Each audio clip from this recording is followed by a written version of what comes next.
ये कहानी 2 एपिसोड्स पर मुश्तमिल है। अगर आपने इस कहानी का पिछला हिस्सा नहीं सुना है तो पहले वो सुने, उसका लिंक डिस्क्रिप्शन में डाल दिया है।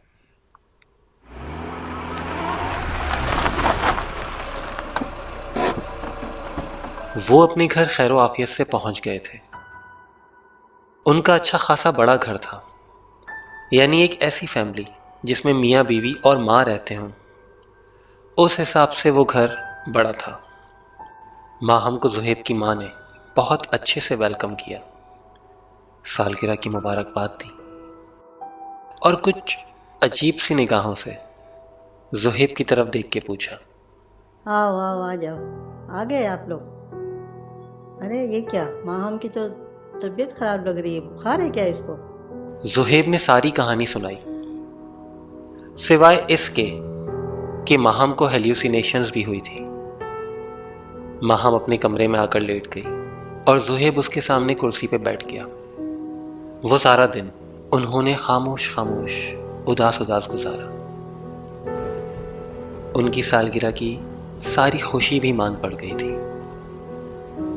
ज़ुहैब सारा दिन माहम के लिए दवा दारू करता रहा, कभी कुछ लाता खाने को तो कभी कुछ। शाम हो चली थी। अब ज़ुहैब बहुत थकन महसूस कर रहा था, लेकिन इसके साथ वो एक बात और भी महसूस कर रहा था। उसे लग रहा था कि उसके घर में भी एक अजीब सी खामोशी उतर आई है, एक अजीब सन्नाटा। उसे वहशत सी हो रही थी। वो माहम के पास बैठा था और माहम बिस्तर पर लेटी हुई थी। वो माहम को देख रहा था। एक ही दिन में माहम के चेहरे का रंग उतर गया था। आंखों के नीचे बहुत गहरे हल्के और अजीब सफ़ेद चेहरा, जैसे सारा खून किसी ने निचोड़ लिया। उसे तो माहम का वज़न भी कम लग रहा था। बहुत परेशान हुआ ज़ुहैब और रात होने का इंतज़ार करने लगा कि मैं भी सो जाऊं, माहम भी सो जाए और अगली सुबह सब कुछ ठीक हो जाए। रात हो गई और वो दोनों अपने बड़े से मास्टर बेड पे लेट गए। रात को ज़ुहैब ने एक तरफ करवट ली और सोने की कोशिश करने लगा। माहम अपनी जगह पर लेटी थी,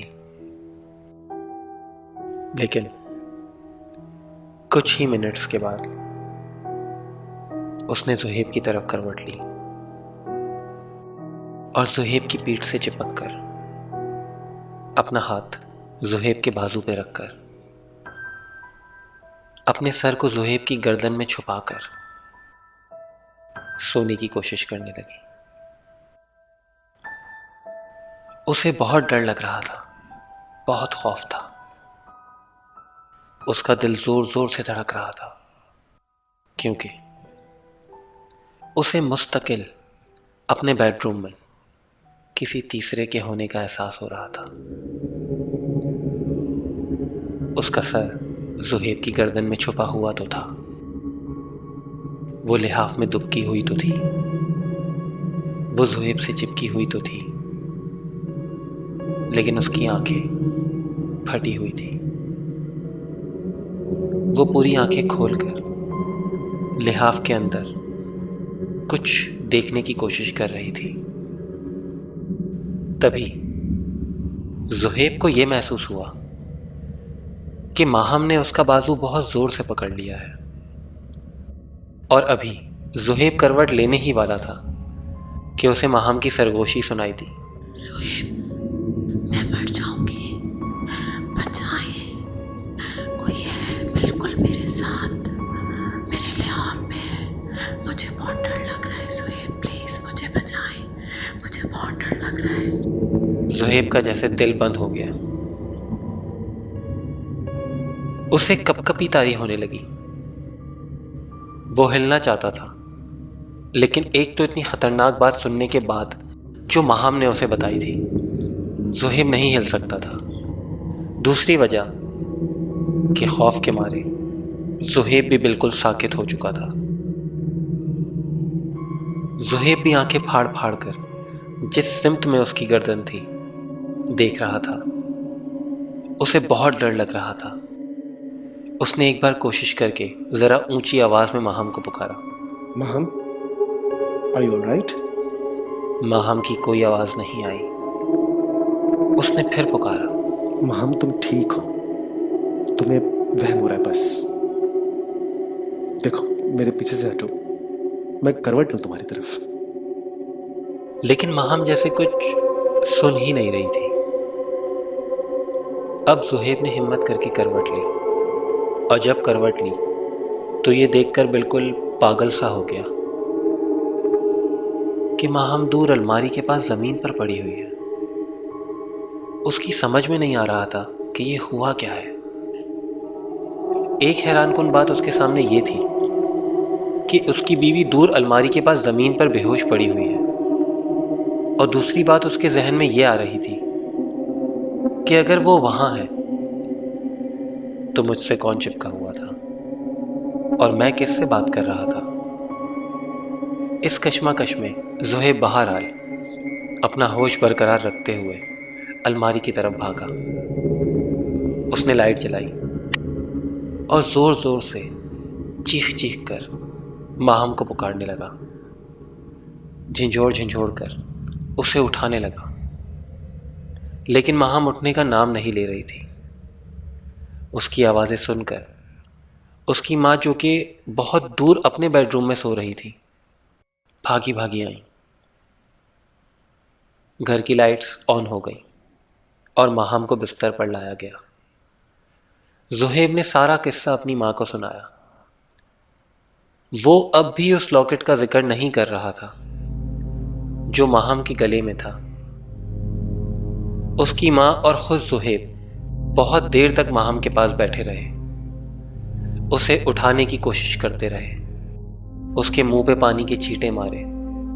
ज़ुहैब की माँ ने कहा कि मैं डॉक्टर को फ़ोन करती हूँ। ज़ुहैब ने उन्हें रोक दिया और उन्हें कमरे से चले जाने का कहकर खुद माहम के पास बैठ गया। अब वो और गौर से माहम को देख रहा था। खुद उसकी अपनी हालत भी बहुत खराब थी।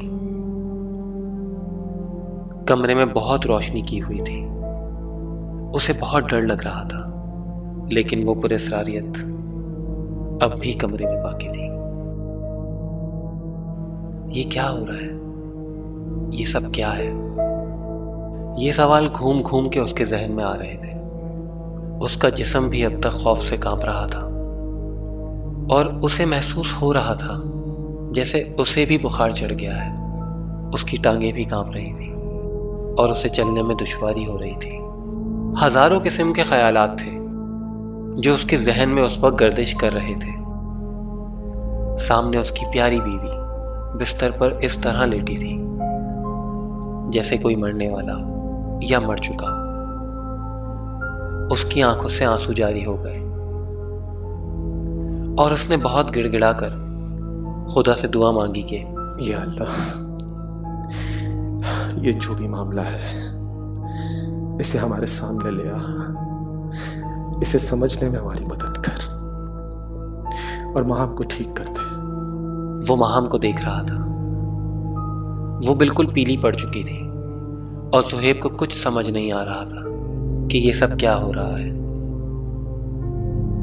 माहम बिस्तर से कब उठी, अलमारी की तरफ कब गई, वहां कैसे गिरी और फिर क्या हुआ। सारी रात वो माहम को पट्टियां रखता रहा और सुबह डॉक्टर को बुलाया। डॉक्टर ने रूटीन चेकअप किया और कुछ इधर उधर के डायग्नोसिस करके दवा देकर चला गया। आज सालगिरह के दिन से तीसरी रात हो चुकी थी। ज़ुहैब बहुत घबराया हुआ था। पहले उसे ख्याल आया कि अपनी माँ को भी अपने ही रूम में बुला ले, लेकिन फिर यह ख्याल उसने झटक दिया। वो माहम का हाथ अपने हाथ में लेकर बैठा रहा। रात के 12 बज गए थे। सोने का वक्त हो चला था। माहम को इस सारे दिन में एक दफ़ा होश आया था, लेकिन उसे कुछ याद नहीं था कि कि उसे क्या हुआ था। ज़ुहैब ने उसे ज़्यादा कुरेदा भी नहीं। वो उसे तसल्लियाँ देता रहा, प्यार करता रहा और उसे अपने साथ लिटा लिया। अब कमरे में अंधेरा है। बेडरूम का दरवाज़ा खुला हुआ है। ज़ुहैब इंतहाई थकन की वजह से नींद में जाने वाला है। माहम फिर भी जाग रही है। वो कुछ नहीं बोल रही, बस ज़ुहैब को देख रही है। आंख लगने से ज़रा सी देर पहले ज़ुहैब माहम से बात करता है। कैसा महसूस कर रही हो आप? ज़ुहैब ने यह हंसी देखकर बिस्तर से छलांग लगा दी, क्योंकि ये माहम की हंसी हो ही नहीं सकती। माहम बिस्तर पर बैठी है, ज़ुहैब दूर खड़ा है और माहम स्टिल हंस रही है। उसकी बाँछें खिली हुई हैं और ज़ुहैब ये सब देखकर कांप रहा है कि माहम के दांत ऐसे हैं जैसे बरसों से पान छालियाँ खाने वालों के होते हैं, और जैसे उस इंसान ने अभी अभी बिल्कुल ताज़ा ताज़ा पान खाया हो। माम, ये तुम्हारे दांतों को क्या हो गया है? माहम कुछ नहीं बोलती, सिर्फ मुस्कुराती रहती है। आंखें झपक झपक कर ज़ुहैब को देखती रहती है। उसका चेहरा बिल्कुल सफ़ेद और मुंह बिल्कुल सुर्ख है। ज़ुहैब इतना खौफज़दा हो जाता है कि वो अपनी माँ को आवाज़ भी नहीं दे सकता। वो आहिस्ता आहिस्ता दीवार से लगकर सरकते हुए स्विच बोर्ड की तरफ जाता है। उसकी नज़रें माहम की तरफ और हाथ स्विच बोर्ड की तरफ बढ़ रहा है। वो आखिरकार स्विच ऑन करने ही वाला था जब उसे एक लम्हे के लिए स्विच बोर्ड की तरफ देखना पड़ा। लाइट जल गई है, कमरे में उजाला हो गया है। अब जैसे ही ज़ुहैब ने बिस्तर की तरफ देखा है, उसका दिल हलक में आ गया है, क्योंकि वहाँ माहम का कोई नामो निशान ही नहीं है। वो कमरे से ऐसे गायब हो गई है जैसे कभी वहाँ थी ही नहीं। बहुत खौफज़दा सहमे हुए अंदाज में, दबी दबी आवाज़ में ज़ुहैब माहम को पुकारता है। उसे लगता है कि शायद वो उठकर वॉशरूम चली गई हो, लेकिन वॉशरूम का दरवाज़ा बंद है और अंदर अंधेरा है। उसे नीचे दरवाजे की झिरी से सब नज़र आ रहा है कि वॉशरूम में कोई नहीं है। वो एहतियातन फिर भी वॉशरूम की तरफ आहिस्ता आहिस्ता कदम बढ़ाता है और वॉशरूम जाकर आवाज़ लगाता है, लेकिन अंदर कोई आवाज़ नहीं है। वो आहिस्ता से डोर नॉब को घुमाता है और दरवाज़ा खुल जाता है। वो लाइट ऑन करता है, वहाँ भी कोई नहीं है।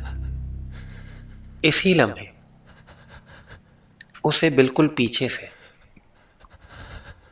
ऐसा महसूस होता है जैसे कोई उसके बिल्कुल करीब खड़े सांसें ले रहा है। ज़ुहैब जैसे ही पलटता है, उसे बिस्तर पर माहम नजर आती है। कहाँ चली गई थी तुम?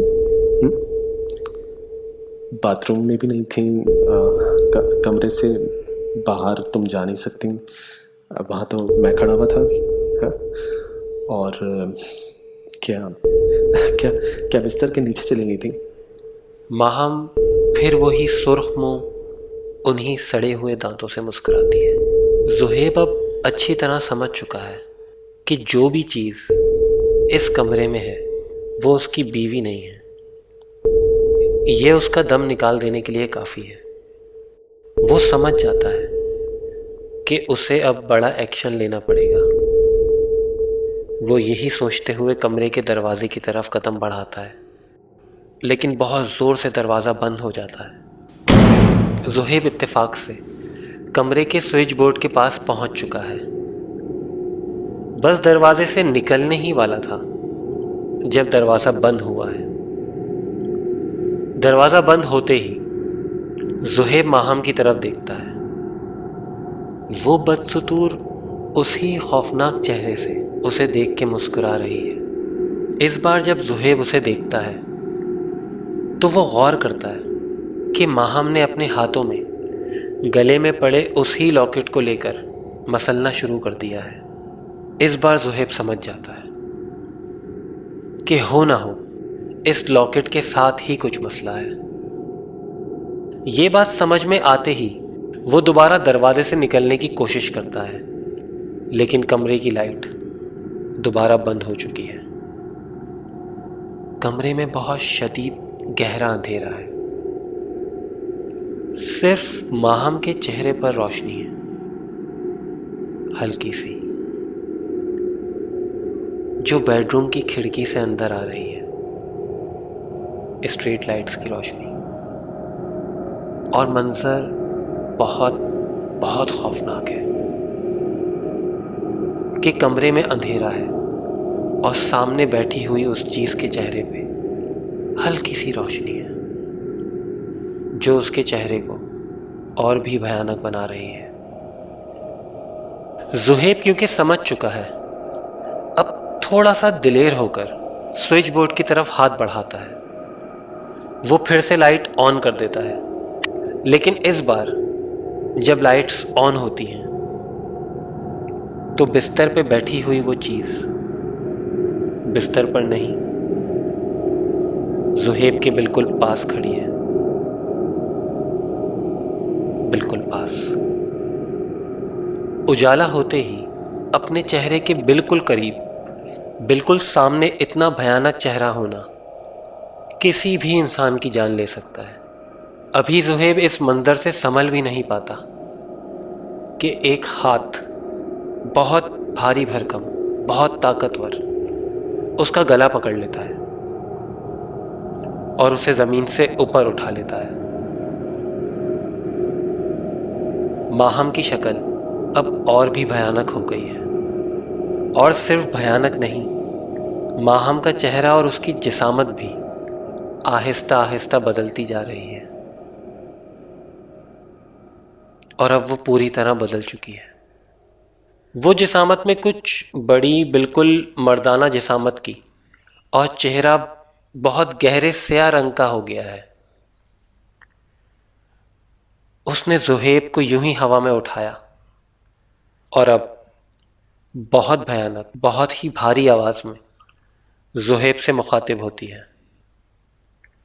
वो अल्फाज जो वो अदा करती है, वो तमाम के तमाम उस कॉटेज के पास मिले लॉकेट से लेकर अब तक की कहानी है, और आखिर में कहती है कि अब जब हमें रहने के लिए एक मकाम मिल गया है तो हम इसे छोड़ नहीं सकते, तुम्हें इसे छोड़ना पड़ेगा। उस हाथ की गिरफ्त ज़ुहैब की गर्दन में सख्त हो गई है। कमरे में एक बार फिर से गहरा अंधेरा, तमाम रोशनियां बंद हो चुकी हैं। ज़ुहैब की चीखें जो ज़ुहैब के गले में ही दब गई हैं, किसी को सुनाई नहीं दे रही। थोड़ी ही देर बाद ज़ुहैब इस दुनिया से जा चुका है।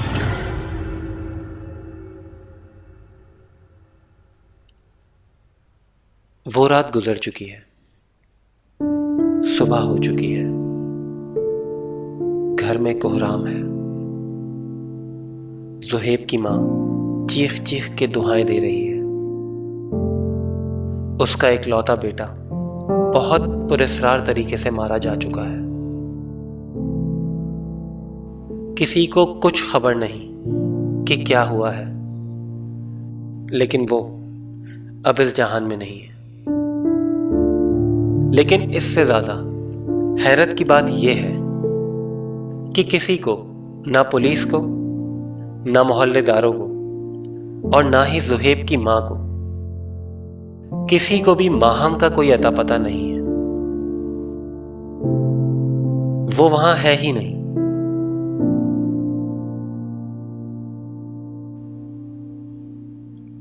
मेरा नाम अम्मार है,